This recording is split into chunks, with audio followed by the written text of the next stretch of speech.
예, 조금만 한번 해보고 지나가 보도록 하겠습니다. 자, 우리가 공부해야 될 내용은 이건데요. 여러분들 일단 원작 소설에 대해서 공부를 했었으니까 형식과 내용이 달라지는 점에 대한 공부, 차이점에 대한 공부를 하셔야 된다라고 했을 때 형식에 대한 얘기 조금만 해보도록 하죠. 자, 소설에서는요 가장 큰 형식이 두 가지 정도라고 보시면 돼요. 하나는 누가 이야기를 우리에게 들려준다. 소설에서는 그렇죠. 말하는 이 서술자가 등장한다라는 거예요. 그래서 이 서술자라는 게 등장한다는 게 굉장히 중요하고요. 원작에선 제가 서술자 시점 뭐라고 얘기를 드렸었냐면 뭐가 많이 나오지만 행동이나 대사를 통해서 간접적으로 제시하기 때문에 되게 관찰자 시점처럼 보이지만 사람들의 속마음 같은 경우도 드러나기 때문에 직접적으로 드러나기 때문에 무슨 시점으로 보는 게 좋다? 전체 작가 시점으로 보는 게 좋다 이런 얘기를 드렸습니다. 그러면서 가끔 제가 문제에서도 나왔고 밑줄 치고 몇 개 적기도 했었지만 이 전체 작가 시점은 크게 사람의 심리나 아니면 그 등장인물의 성격을 드러내는 데 있어서 두 가지 방법을 선택할 수 있어요. 하나는 직접 제시라고 하는 제시 방법이 있고요. 하나는 간접 제시라는 제시 방법이 있습니다. 그랬을 때 여러분들이 주로 문제에서 다뤘던 내용은 간접 제시였어요. 간접 제시라는 건 그 등장인물의 심리나 성격을 드러내기 위해서 뭘 통해서 제시하게 된다. 그 인물의 행동이나 말, 대사 이런 걸 통해서 간접적으로 그 사람의 심리나 성격을 드러낸다 이렇게 보시면 되겠습니다. 자, 그러고 나면 두 번째 소설이라는 건 주로 사건이 뭘 중심으로 일어나게 되냐면 원래는 그렇죠. 갈등을 중심으로 일어나게 됩니다. 근데 이 소설에서는 굉장히 특이하게도 뭐가 없다는 게 특징이었다. 제가 이거 거의 매 시간마다 하고 있어요. 갈등이 없는 게 특징입니다. 갈등이 없는 게. 그러면 사건이 전개됨에 있어서 뭘 중심으로 여러분들이 이야기의 전개를 살펴보시면 좋냐? 원래는 보통 갈등을 중심으로 이야기를 살펴보면 되게 좋은데 이 이야기는 갈등이 없기 때문에 뭘 중심으로 살펴보면 좋겠다? 뭐의 흐름? 그렇죠. 첫 번째는 시간의 흐름이고요. 시간의 흐름. 또 있어요. 두 번째는 또랑이나 갈림길이나 그 다음에 뭐 이런 것들에 대한 얘기를 통해서 뭐의 이동? 그렇죠. 공간의 이동, 공간 이동, 장소 이동이라고도 합니다. 상관없어요. 이런 걸 중심으로 사건이 전개되더라 이렇게 보시면 되겠거든요. 그래서 이 부분과 이 부분이 어떤 내용에 대한 얘기냐? 형식적인 특징에 대한 얘기다 이렇게 살펴보시면 돼요. 조금 정리가 되시는지 모르겠네요. 이 얘기들을 했었어요. 우리 소설 내용 읽으면서 이런 얘기들이 녹아 있었거든요. 근데 여러분들이 그냥 물 흐르듯이 지나가시면 뭐가 공부해야 되는 포인트인지를 놓치게 되세요. 그렇기 때문에 이 포인트가 소설에서 중요한 내용들이구나 라고 살펴보신 다음에 간접 제시 나와 있는 부분 좀 확인하실 필요가 있고요. 나중에 한 번 더 해드릴 거예요. 그 다음에 두 번째 시간의 흐름이나 공간의 이동에 따라 우리가 이야기의 흐름을 좀 이해해야 되겠구나 이렇게 좀 이해하시면 좋을 것 같습니다. 그 다음에 하나만 더 해보죠. 자, 이거는 이제 좀 이따가 시나리오 부분과 차이점을 중심으로 설명할 때 좀 얘기를 할 거고요. 그 다음에 공통점도 있거든요. 자, 공통점 얘기를 하게 되면요. 일단 기본적으로 원작 소설과 시나리오의 공통점은 어떤 이야기다. 기본적으로 진짜 있었던 이야기다, 없었던 이야기다. 없었던 이야기다. 우리 그걸 무슨 성? 허구성이라고 합니다. 허구성이라고 보시면 되고요. 그 외에 뭐 더 깊게 고등부 개념으로 넘어가게 되면 몇 가지 더 쓸 수도 있긴 하지만 허구성 정도만 이해하고 계시면 돼요. 알겠죠? 자, 그런 다음에 이게 이제 뭐라고요? 이 둘의 소설과 시나리오의 공통점이고 차이점 중심으로 조금만 더 얘기하면 내용은 안 할 거예요. 내용은 왜냐면 아직 시나리오 안 읽었잖아요. 이거 읽으면서 조금 더 할 겁니다. 그래서 형식 부분에서는 뭐가 있냐? 첫 번째, 자, 여기에는 서술자가 존재하고 있다면 여기에는 뭐가 없다? 서술자가 없다라고 생각하시면 돼요. 즉 우리에게 직접적으로 이야기를 들려주는, 사건을 들려주는 사람이 없기 때문에 이 직접 제시와 간접 제시 중에 뭐만 가능하냐면 간접 제시만 가능해요. 만 나와요. 간접 제시만 나온다라는 게 굉장히 중요한 지점이 됩니다. 왜냐면 시나리오라는 건 영화나 드라마의 대본이잖아요. 영화나 드라마의 대본이기 때문에 기본적으로 대본이기 때문에 뭐가 나와 있다. 여러분이 알고 있는 대본에 3대 구성 요소가 있거든요. 하나는 대사예요. 대사. 그렇죠. 지시문이라고 하는 지문. 그죠? 그 다음에 이거 예전에 한번 정리를 했어요. 기존생분들은 뭐까지? 원래 해설까지 있습니다. 물론 우리 책에는 해설이 딱히 실려있진 않으니까 신경 안 쓰셔도 되고요. 자, 그래서 이 대사와 지시문을 통해서 등장인물의 성격과 심리를 드러내기 때문에 간접 제시만 있다 이렇게 생각하시면 됩니다. 그 다음에 또 중요한 거 뭐가 있다. 여기는 갈등이 없지만 여기는 갈등이 있어요. 그래서 여러분들 그 갈등을 일으키는 인물로 누가 등장하게 되냐면 새로운 등장인물인 장씨가 등장하게 되거든요. 그래서 그 장씨 위주의 어떤 집을 윤초신의 집이 팔리는 이야기가 좀 나오게 됩니다. 그래서 그걸 중심으로 이게 이제 약간 내용 관련된 거거든. 이런 거 위주로 좀 읽어보도록 하겠습니다. 자, 가보도록 하죠. 이렇게까지 좀 간단하게 학원 방학하느라 좀 많이 쉬셨으니까 정리 한번 하고 지나가 보도록 하죠. 자, 가보도록 하겠습니다. 25페이지. 자, 여기서는 여러분 다시 소나기고요. 비슷한 내용은 좀 빠르게 읽고 넘어갈 거고요. 좀 차이점이 나는 거 위주로 좀 설명을 해드리도록 하겠습니다. 이건 이제 지워도 되겠죠? 어차피 나중에 또 정리 한번 할 거예요. 자, 그랬을 때 여러분들 여기에 나와 있는 것 중에 여러분들이 좀 기억하시면 좋겠는 거 뭐 위주로 기억하면 좋겠냐? 공통점과 차이점 위주로 공부하시면 좋겠다. 원작과 비교했을 때. 자, 예를 들어 주인공의 성격 같은 경우는 비슷하게 표현되어 있어요. 그렇다는 얘기는 소년이 비교적 적극적이다, 소극적이다? 소극적이다. 누구에 비해서? 소녀에 비해서 뭐 이런 얘기를 하게 되고요. 그 다음에 원작에도 나오긴 했지만 비중이 커진. 그래서 이런 부분들 지난 시간에 했던 부분들 다시 한번 확인하시면 좋겠고요. 자, 내용으로 한번 가보도록 하죠. 내용으로. 여기부터 그냥 다시 읽을게요. 다시 읽을게요. 자, 가보도록 하겠습니다. 지금까지 이야기 어머니의 제가로 소녀는 증조부인 윤춘식에 맡겨진다. 자, 어머니가 제가했기 때문에 소녀가 이제 증조할아버지인 윤춘식에 맡겨졌다라는 설정은 소설에 있다 없다? 없는 겁니다. 이거는 어디에만 시나리오에만 추가된 설정이에요. 이게 추가 설정입니다. 그러니까 차이점이란 얘기요. 이게 차이점이란 얘기입니다. 원작 소설과의. 자, 그 다음에 두 번째, 소녀는 자신의 반으로 전하고 소녀에게 점차 마음이 갑니다. 어느 날 소녀는 봉숭이가 몰래 교실에서 가져간 분필을 소녀가 가져간 줄 알고 자신이 가져갔다고 선생님께 혼이 납니다. 이런 얘기도 소설에 있다 없다? 없어요. 이 분필 사건 같은 경우도 추가 설정입니다. 소년이 소녀를 좋아하고 있구나라는 걸 빌드업하기 위해서 추가된 사건이고요. 자, 그 뒤 소녀는 개울가에서 자신이 신던 찢어진 검정고무신 한 짝. 자, 검정고무신 같은 경우도 소설에 나오는 내용이다, 안 나오는 내용이다? 이것도 안 나오는 내용입니다. 그러면 소설에서는 처음 만났을 때 소녀가 소년에게 관심을 보였던 소재가 뭐였어요? 조약돌이었습니다. 그죠? 그래서 조약돌이 나오긴 나와요. 여기도 나오는데 그 전에 이미 검정고무신 사건이 먼저 있어요. 그래서 한 장을 잃어버리는데 이를 준 소녀가 죽는 거예요. 소년의 검정고무신을 양평대에 부탁해 고무신을 꿰매어 소년에게 돌려준다. 한편 6.25 전쟁을 겪으면서 큰 돈을 번 장씨 같은 경우도 새로 추가된 인물이죠. 윤춘씨의 집을 살려고 눈독을 댄다. 제가 지난 시간에 얘기했었는데 이 장씨가 바로 어떤 인물이다? 원래 윤춘씨 집에서 지내던 머슴의 아들이에요. 머슴의 아들입니다. 그래서 윤초씨가 굉장히 자존심 상해하고요. 반대로 장씨는 뭐라고 할까? 좀 이렇게 복수라고 할까요? 나름대로. 그렇기 때문에 좀 더 훨씬 이 시나리오가 내용이 재밌어요. 자, 근데 개울가에서 다시 만난 소년과 소녀는 함께 산으로 놀러 갔다가 소나기를 만나게 됩니다. 이 얘기는 똑같죠? 이건 공통적인 이야기고요. 습단 속에서 비를 피하던 중 소녀가 소녀에게 자신의 부모님 이야기를 털어놓는다. 자, 부모님 이야기 원래 소설에는 있었다 없었다?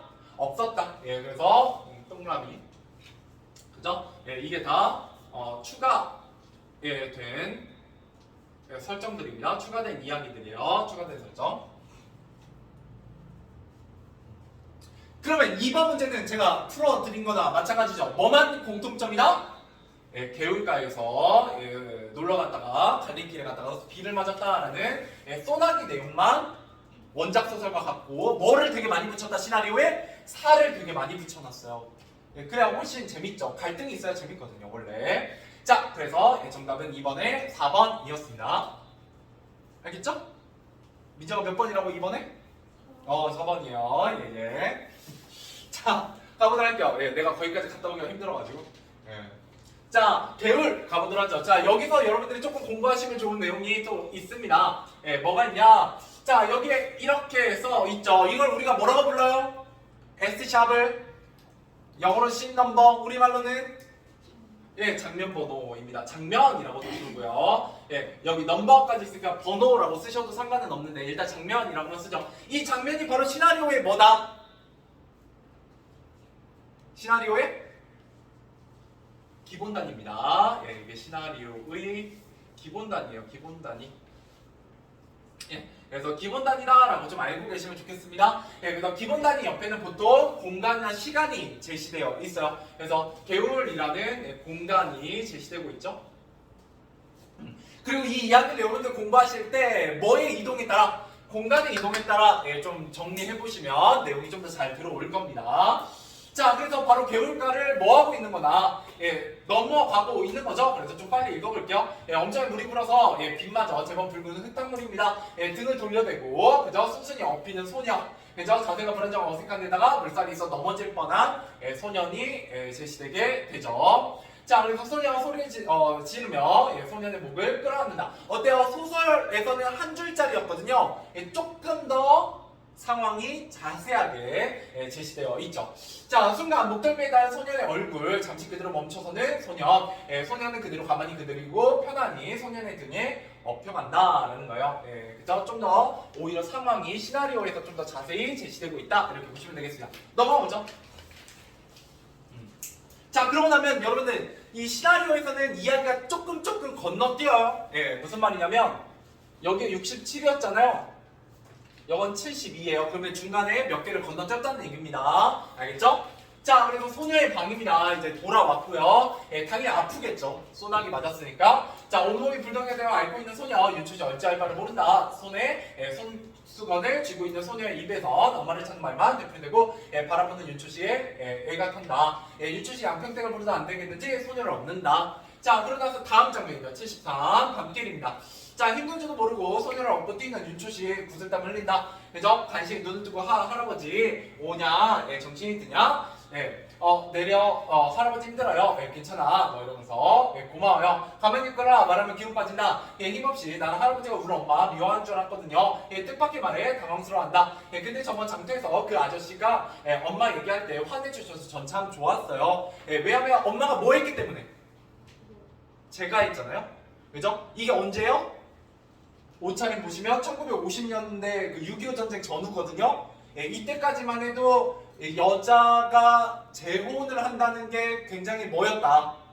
사회적으로 지탄받는 일이었거든요. 근데 그런 말을 하는 이웃에게 할아버지가 대신 화를 내줬다 라는 걸 알 수가 있죠. 뭐 이런 얘기들 추가되어 있어요. 자, 그래서 할아버지 숨 몰아쉬면 아파. 눈물을 삼킨다. 뭐냐? 조금만 참거라. 조금만 참아. 할아비가 곧 아프지 않게 해주맞고 힘겹고 안쓰럽게 뛰어가는 윤초시. 한참 뒤로 양평댁에 옷을 추스르면 뒤따라간다. 바람에 우수수 흔들리는 나뭇잎들. 자, 이렇게 되어 있습니다. 여러분 이 장면이 추가되어 있는 이유는 크게 두 가지예요. 하나는 윤초시가 얼마나 소녀를 사랑하는지가 드러나는 장면이고요. 또 하나는 소녀가 어떻게 보면 할아버지와 약간의 거리감이 있었는데 여기에서 조금 어떻게 됐다는 거예요? 할아버지의 자신을 향한 사랑을 소녀가 조금은 알게 되어서 심리적으로 가까워지는 장면입니다. 그런 내용을 전달하기 위해서 추가되어 있는 장면이고요. 계속 가볼게요.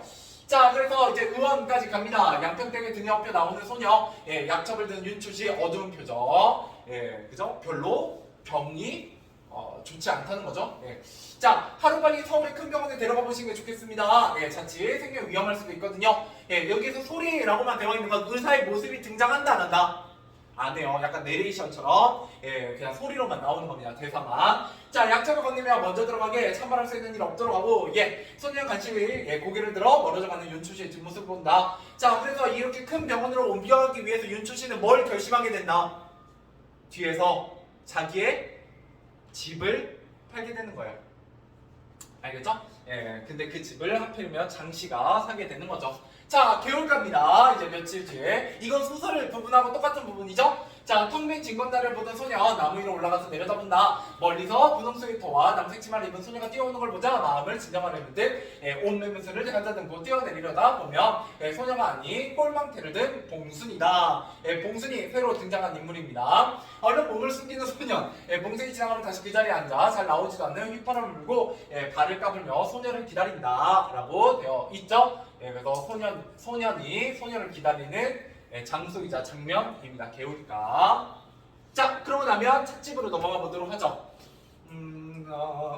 예, 한 번에 너무 많이 읽어본 거니까 여기 마문단까지만 하고 문제 풀게요. 자, 찻집입니다. 낯선 남자 54. 예, 복덕방 이야기에서 복덕방에서 이야기를 나누고 있는 준초 씨. 여러분 복덕방이 어딘지 알아요?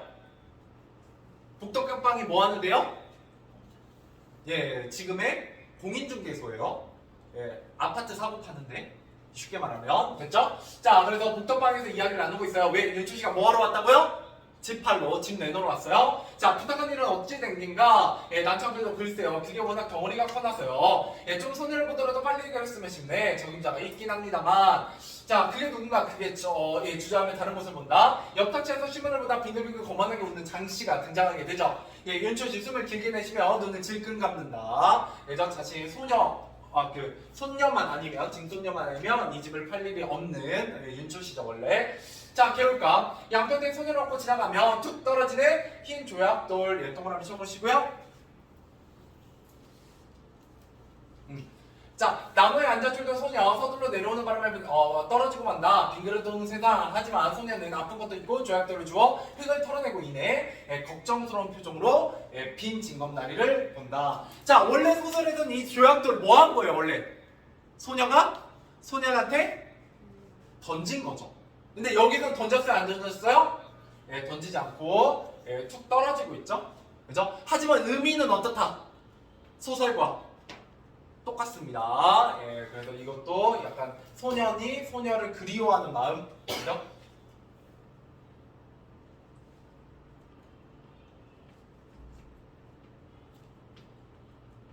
음을 뜻하게 될 겁니다.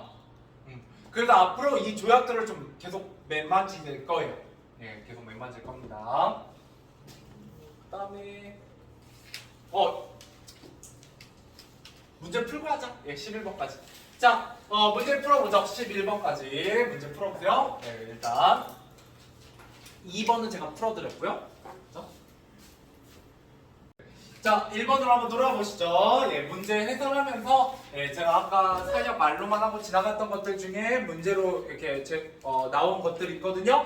그 부분에서 여러분 좀 기억하셔야 되는 거 한 번 더 짚어드리면서 가보도록 하죠. 자, 원작과 비교할 때 이 작품에서 새롭게 추가된 인물은 크게 3명입니다. 하나는 장씨, 하나는 봉순이, 하나는 양평댁 이렇게 3명이고요. 그래서 그 중에서 지금 나와 있는 건 봉순이죠. 그래서 봉순이가 새로 추가된 인물이다 이렇게 보시면 되겠고요.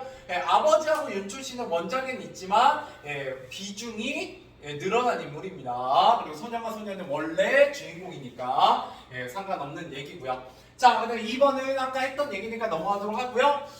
3번 가보도록 하죠. 자, 원작에서 기억에 해당하는 부분이다. 원작과 비교할 때 기억의 특징을 알맞은 거. 자, 원작에서는요, 걷어올린 소녀의 잔바위까지 물이 올랐다. 소녀 어머나 소리 지르면서 소년의 목을 끌어안았다. 그러니까 소녀의 목을 끌어안았다 라고 하면서 끝났지만 여기서는 어떻다는 거예요?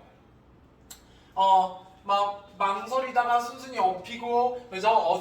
불안정하고 어색한 자세 때문에 결국 넘어질 뻔하고, 그래서 소리를 지르면 소녀의 목을 끌어안았죠. 그죠? 어때요? 여기서 빌드업이 좀 더 잘 되어 있잖아요. 그죠? 이런 부분이 바로 극중 상황을 좀 더 구체적으로 제시한다라고 보시면 됩니다. 그래서 여러분들 얘도 뭐의 지금 특징이냐면 시나리오의 특징이에요. 오히려 소설보다 지금 이 소설을 재구성한 시나리오가 훨씬 어떻게 제시되고 있다? 예, 구체적으로 상황을 제시하고 있다 이렇게 보시면 되겠습니다. 왜? 그래야 그 극중 상황을 연기하는 연기자들이 잘 연기할 수 있잖아요. 네, 그래서 좀 더 구체적으로 지시문을 주는 경우들이 많아요. 자, 그 다음 넘어가 보도록 하죠. 4번입니다. 자, 씬 넘버 72와 75의 공통점을 알맞은 것입니다. 제가 여기에서 소녀의 방, 밤길 이렇게 해서 쭉 이야기가 진행될 때 어떤 이야기가 나오냐라고 하면 이제 소녀가 많이 아프다는 것을 보여주는 장면이고요. 그죠? 윤철씨 집안에 내려. 이거는 언제 나올 거냐면 좀 이따 뒤에서 앞에서 소나기 내릴 때 소나기 수수단 속에서 얘기하게 됩니다. 시나리오에서는 어디에 써 있냐면 부모님 이야기를 털어놓는다. 이거는 수수단 속에서 일어난 이야기죠. 그러니까 우리 시나리오엔 안 나와요. 생략됐습니다. 그렇지만 문제에 나왔으니까 좀 알고 계시면 좋고. 자, 그다음에 원작을 전송할 때 추가된 장면들이다. 그죠? 추가된 장면입니다. 그죠? 양평댁이 등장하긴 하지만 양평댁의 성격을 알 수는 없어요. 여기는 양평댁이 특별히 뭔가 대사를 하거나 행동을 하고 있지 않기 때문에 아픈 소녀를 동정한 의사에 대한 얘기를 하고 있는 게 아니라 누구의 면모가 잘 드러나요? 윤초 씨의 모습이 좀 잘 드러나죠? 손녀딸을 사랑하는 모습이 잘 드러난다. 그 얘기가 바로 이 밑에 있습니다. 6번에 있고요. 5번 먼저 보죠. 자, 소녀의 마음으로 적절한 것은 뭐 하고 있다?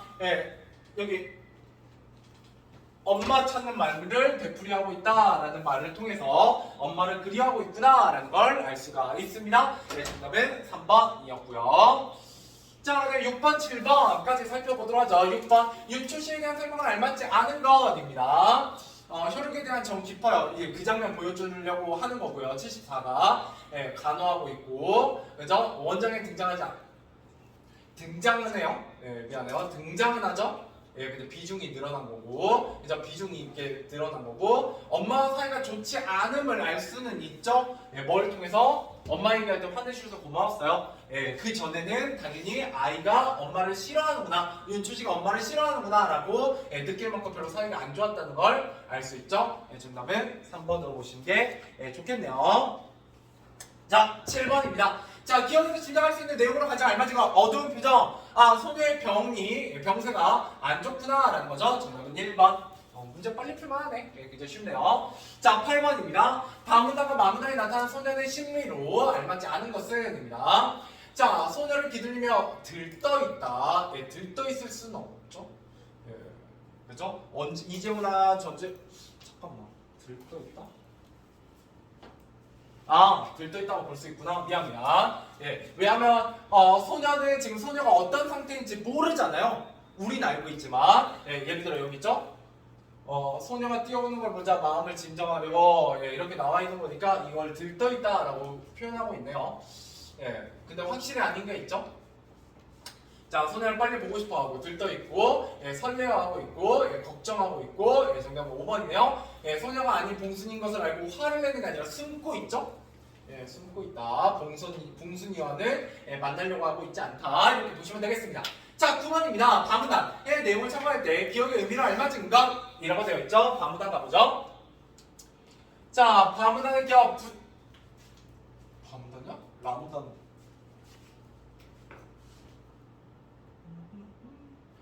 바무단의 내용을 참고할 때 기억의 의미. 자, 부탁한 일 바로 뭐가 된다? 집을 파는 일이 되겠죠? 집을 파는 일. 자, 그래서 정답은 1번. 그죠? 이렇게 보시면 되겠고. 자, 10번. 니은이 가리키는 사람. 니은 적임자. 장씨겠죠? 이 다음 이야기부터 이제 장씨가 등장해서 갈등이 시작되기 때문에 꽤 재밌는 이야기가 전개됩니다. 자, 그 다음 라무단입니다. 11번. 라무단에 대한 윤초씨의 속마음을 지적한 내용을 적절하지 않은 것은 그죠? 집을 팔아서라도 증손녀 병을 고쳐야지. 그죠? 빨리 서울로 가려면 집이 빨리 팔려야 되는데 잘 안 팔리네. 뭐 이런 얘기. 저 건만에서 집을 팔아야 되니 속상하고요. 장씨에게 집을 파는 게 내키지 않지만 어쩔 수 없죠. 그죠? 5번 뭐라고 얘기했기 때문에.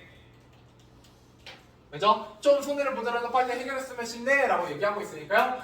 집을 급하게 처분해서 손해를 보지 않아야 되네 라는 말은 틀리게 되겠죠? 정답은 5번입니다. 5번.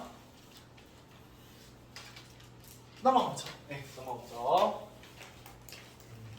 오늘은 이거 한 장 정도만 읽으면 끝날 것 같아요. 28, 29 정도만. 자, 가보죠. 윤초씨 찍입니다. 자, 대학생 도장을 찍는 윤초씨의 손이 가늘게 떨리고 있습니다. 왜? 팔고 싶어서 파는 게 아니고 더군다나 장씨한테 팔고 싶지 않았죠. 음흉하게 웃고 있는 장씨. 장씨가 이쪽에 빌런이에요. 악인이라고 보시면 됩니다. 여기서는. 자, 둘러보면 어린 적 제 소원이 뭔 줄 아십니까? 이 대청마루에 대자로 누워보는 겁니다. 이렇게요. 벌러다 우하하 이렇게 얘기하고 있네요. 자, 일단 이런 모습을 통해서 대자로 뻗는 모습을 통해서 장씨의 성격이 제시되고 있어요. 어떻게 제시되고 있냐? 약간 열등감이 있습니다. 열등감. 자기가 머슴의 아들이라는 점에 대해서 좀 열등감을 보이고 있다 이렇게 보시면 되겠고요.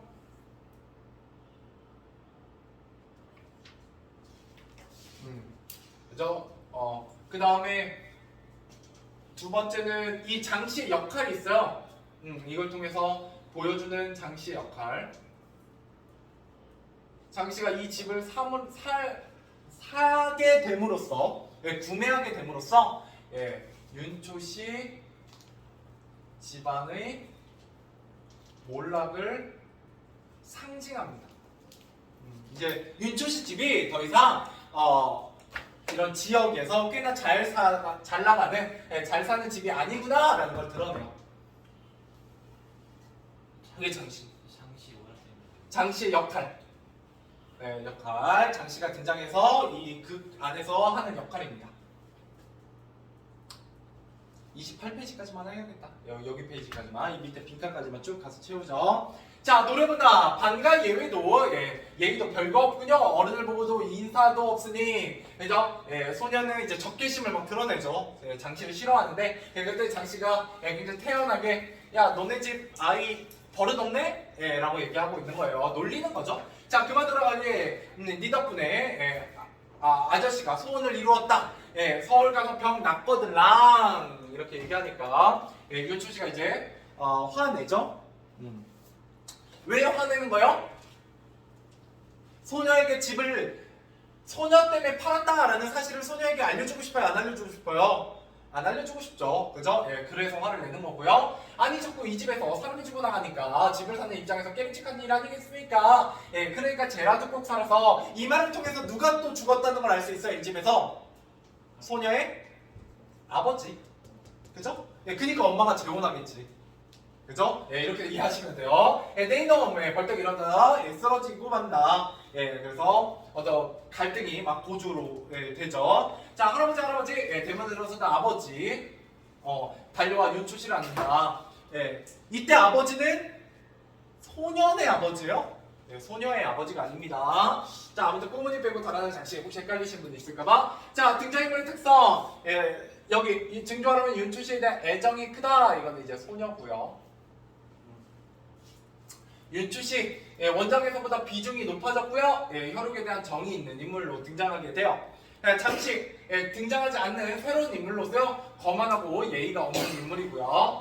윤초씨의 집을 매매하게 됐죠. 여기까지 하도록 하죠. 고생하셨습니다.